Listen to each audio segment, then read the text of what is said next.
सबको मेरी ओर से जय यीशु मसीह की। आज 6 दिसंबर है और आज हम बात करने वाले हैं द प्रॉमिस्ड सेवियर यानी कि आने वाले उद्धारकर्ता की छठी भविष्यवाणी के बारे में, जो है the sin and guilt offering के बारे में, यानी कि प्रायश्चित बलि, पाप या दोष बलि के बारे में। अब कुछ लोग जो मसीह में नए आए हैं, जो नए विश्वासी हैं, जिन्होंने मसीह को अभी अभी ग्रहण किया है, वो सोच रहे होंगे कि ये सिन एंड गिल्ट ऑफरिंग क्या है, ये पाप और दोष बलि, प्रायश्चित बलि क्या है। तो उनकी जानकारी के लिए मैं बताना चाहती हूँ कि पुराने विधान में तंबू और मंदिर की पूजा के लिए 5 प्रमुख बलियां आवश्यक थीं, यानी कि होम बलि, अन्न बलि, क्षतिपूर्ति बलि, शांति बलि और प्रायश्चित बलि, जिसे हम पाप बलि या दोष बलि भी कहते हैं। ये जो बलियां हैं पुराने विधान में, ये हम लेवी ग्रंथ यानी कि in the book of Leviticus में चैप्टर 1 to 7 के कॉन्टिन्यूस वर्जन में पढ़ सकते हैं। उसमें लिखा है इन बलियों के बारे में। लेकिन अगर हम सोचें कि इन बलियों की जरूरत क्यों थी, स्पेशली प्रायश्चित बलि की, दोष बलि की जरूरत क्यों थी, तो वो इसलिए थी क्योंकि पुराने विधान में जब कोई भी इंसान पाप करता था तो उसके पाप को ढकने के लिए परमेश्वर पिता के सामने उसे फिर से पाप रहित बनाने के लिए किसी ना किसी जानवर के लहू को बहाया जाता था, यानी कि वो लहू किसी भी बैल, बछड़े, बकरे या भेड़ के मेमने का होता था। लेकिन एक्चुअल में बात यह है कि सब ने पाप किया और सब उसकी महिमा से रहित हैं।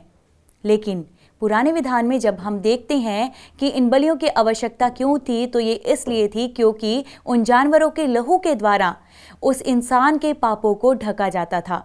और होता क्या था कि कोई भी इंसान जब पाप करता था तब वो बैल, बकरे, बछड़े या भेड़ के मेमने को तंबू में महायाजक के पास ले जाया करता था और उस जानवर के ऊपर अपने हाथों को रखकर अपने पापों को उसके ऊपर डाल देता था, यानी कि ट्रांसफर कर देता था। उस जानवर को मार दिया जाता था और उसके लहू के द्वारा वो इंसान परमेश्वर के सामने फिर से निर्दोष हो जाता था। इस जानवर का जो लहू होता था वो बड़ी वेदी के सींगों पर या फिर पर्दे की ओर छिड़का जाता था और इसकी जो बची चर्बी होती थी उसे पीतल की वेदी पर लगी आग भस्म कर दिया करती थी।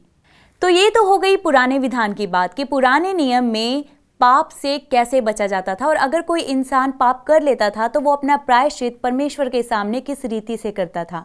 लेकिन आज हम जिस समय में रह रहे हैं, हम जिस दौर में रह रहे हैं, इस दौर के लोग, जो इंसान हैं, वो पाप को बहुत ही हल्के में लेता है। लेकिन कोविड-19 जैसी महामारी ने जब इस पूरे संसार पर अपना कहर दिखाया, तब बहुत सारे लोगों ने परमेश्वर की ओर अपना मुख किया और बहुत सारों ने अपने पापों से पश्चाताप किया और प्रभु यीशु मसीह की पवित्र कुर्बानी, जो कि नए नियम की प्रायश्चित बलि है, उस पर विश्वास किया और अपने पापों से क्षमा पाई। अगर हम रिलेट करें पुराने नियम और नए नियम की प्रायश्चित बलि को, तो हम देखते हैं कि पुराने नियम में जहां जानवरों का लहू बहाया जाता था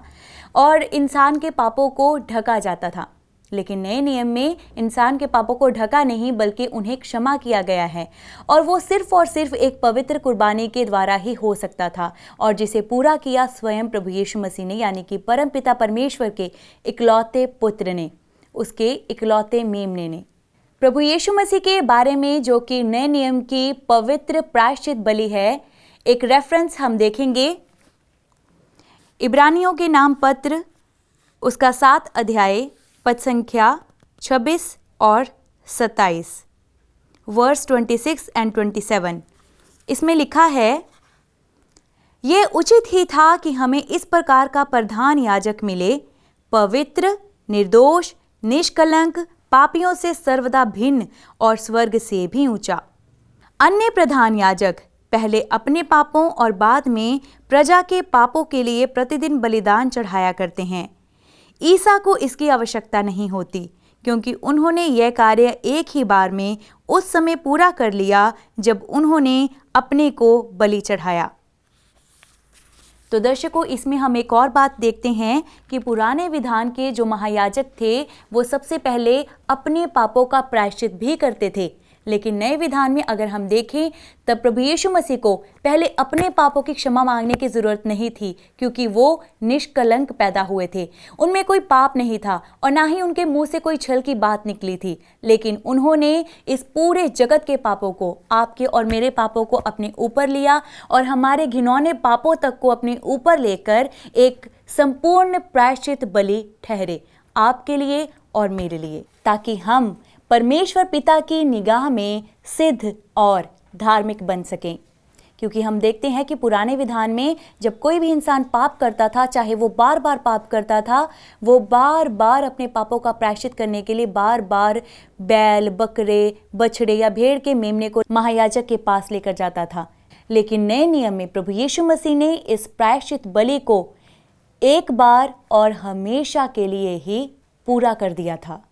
तो आइए इस क्रिसमस पर हम संपूर्ण रीति से अपने पापों का प्रायश्चित करें और प्रार्थना करें कि प्रभु अपने लहू के द्वारा हमें पूरी रीति से शुद्ध करे, ताकि हम ये विश्वास कर सकें कि ये दिन यानी कि क्रिसमस ही वो दिन है जिस दिन हमारी निजात इस धरती पर आई।